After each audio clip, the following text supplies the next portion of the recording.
Hey guys, for this video we're going to take a look at this 10-pack of anchor bolts I recently picked up. Go over a few of the basics with these guys. Now this comes as a full kit, so you get the 10 bolts, you get the nuts to go with it, and you get the 10-pack of washers, so you're all set and ready to go.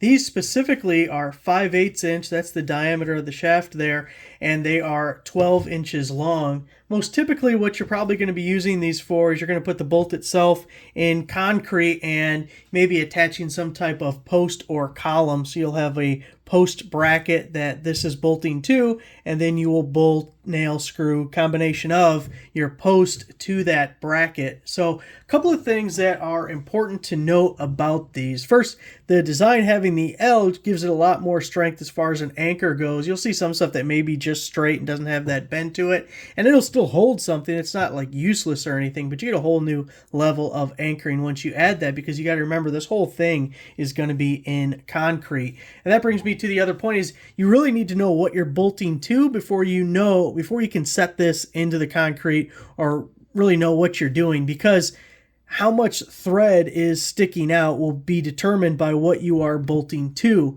So the last thing you want to do is have the concrete stopping here, and then you got a bunch of empty threads, unless you're putting something real thick on there that won't be using as much. You don't want the shaft exposed, right? The other thing is you don't want it way down here if you're putting something that's this thick on there and now you're sunk in the concrete, and boy, you just made a whole mess out of your project. So make sure you know what you are bolting to. Obviously you can see this is galvanized, which will help prevent it from rusting.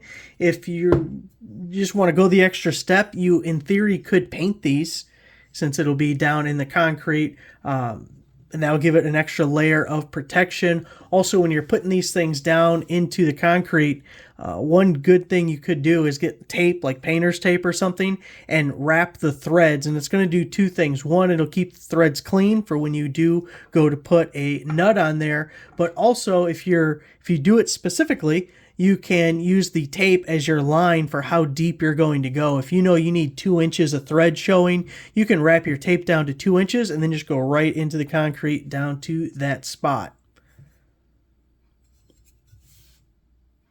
So there's a couple of basics. Thanks for watching.